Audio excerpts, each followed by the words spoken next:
I don't always watch tech videos online, but when I do, I always choose. Hey guys, welcome back to another Used Tech Hustle video. In this one we're going to be taking a look at this Aero cool bolt case. I think from the pictures I've got some very positive vibes about this one. Normally with this kind of style of RGB they do tend to be quite popular, or at least easy to shift, so hopefully the case is nice to work with. And yeah, let's get this out of the box and see what we're dealing with. Okay, so for anyone playing along at home, this is what we're building with. We've got a H61 motherboard with an i5 3rd gen CPU on there, taken from this system, or one of the two, and they'll bring up on screen now.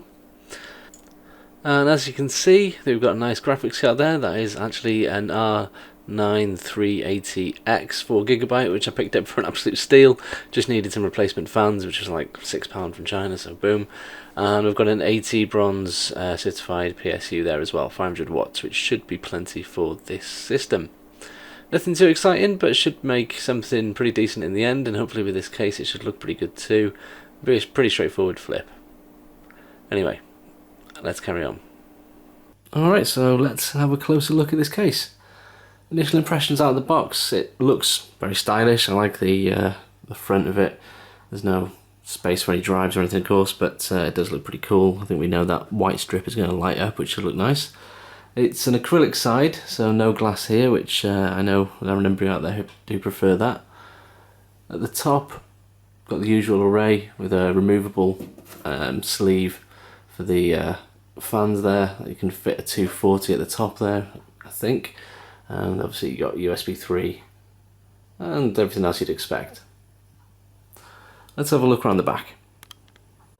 Alright, so pretty much business as usual here.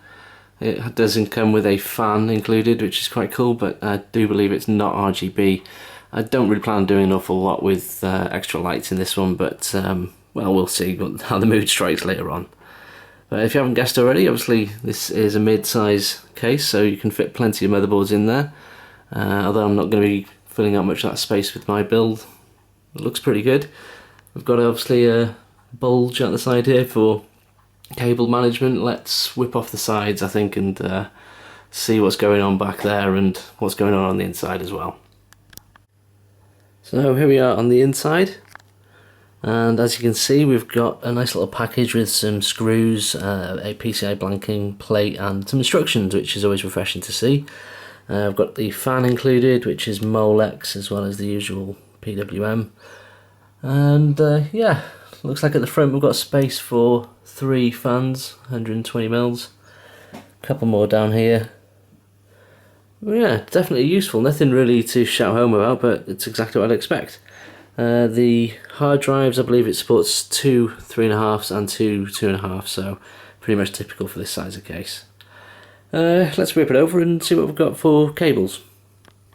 Right, here we are looking at the other side, and it does look very tight back there. If you can see, there's a very small channel there. It's not very deep at all, but we've worked with worse. Let me just get the handle out there.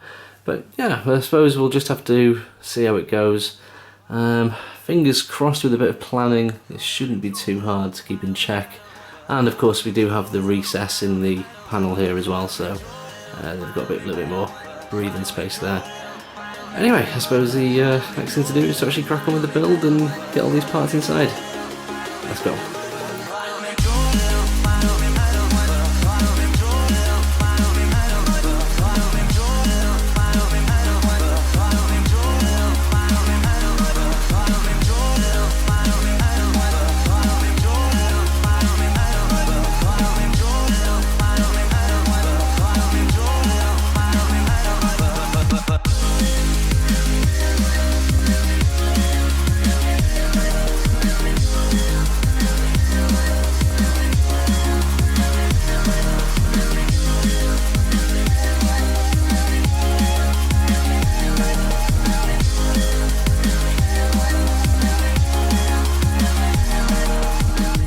Okay, first hiccup, and yeah, it is my fault really, but something to be aware of.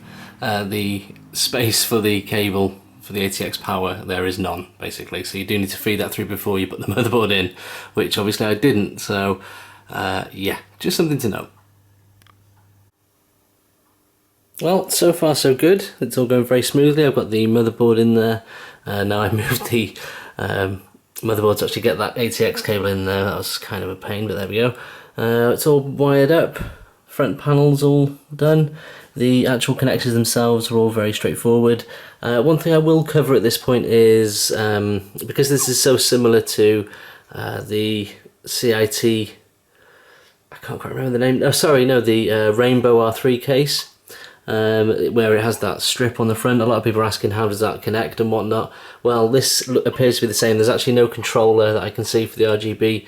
I'm just simply plugged in the usual reset, power, etc, etc into there, and presumably there'll be a button on the top which changes that. So again, it's no controller or anything, it's all done just through the light itself. So yeah, just try and clear that up now anyway. Up next I'm going to put the hard drives in and the GPU, and I think we're kind of good to go. But so far, absolutely no faults with the case at all.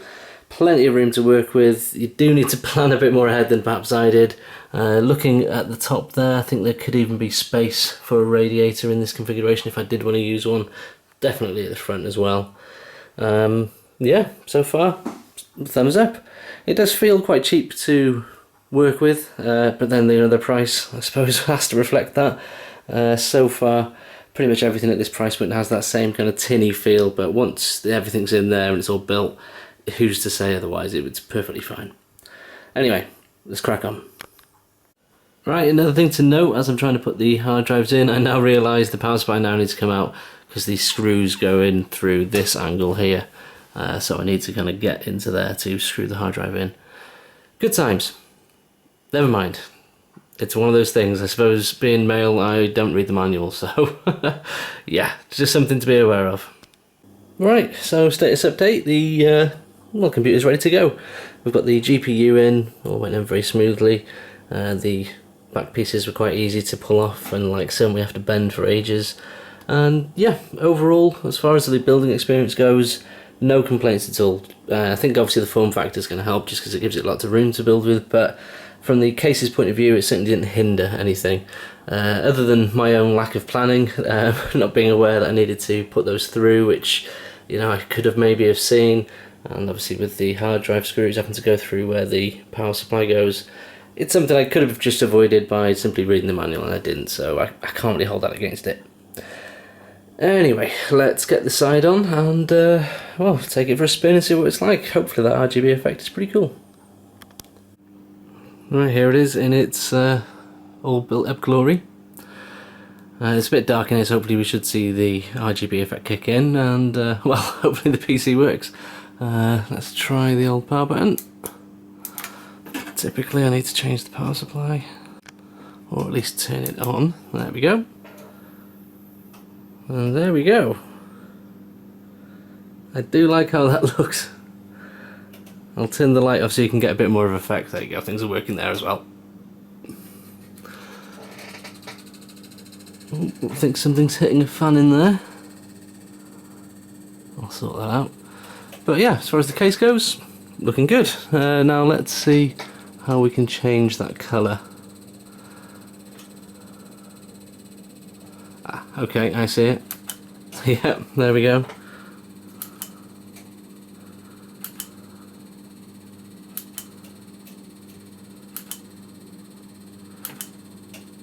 Just some flat colours. Ah, there we are, nice rainbow effect.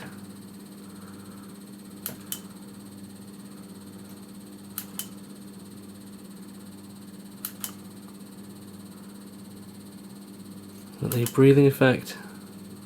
Oh, that's quite cool. And then back to solid colours. Not bad.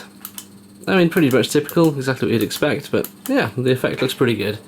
Now, I do think obviously it would benefit from some RGB on the inside, but for what I'm aiming to do with this, it's absolutely fine. I may swap the fan with that one up there, which has some LEDs in there, but yeah, that's really not a big issue.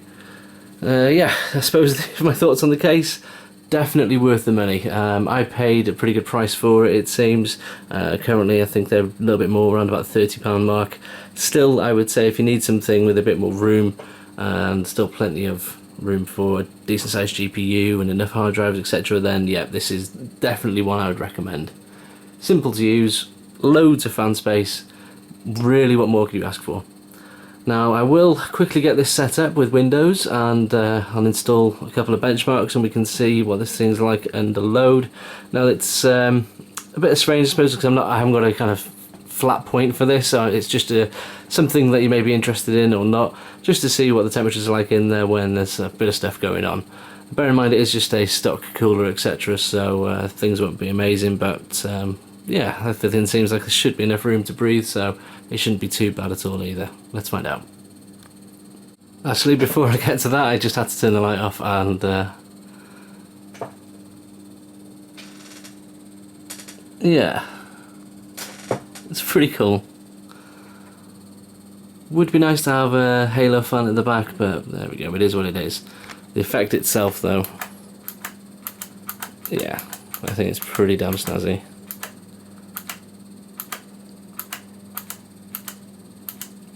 Anyway, let's see what it's like for temperatures. So you can hear this thing going absolutely crazy. This is because this has been running for quite some time. As you can see there, graphics card is a nice toasty 83 degrees, so I think better fans are a bit of a must with this one, or at least adding more, so I'm going to do just that. But yeah, just to give you an idea of what it's like out of the box, that's what you can expect to see. Now let's run some ID64 and see what the CPU does.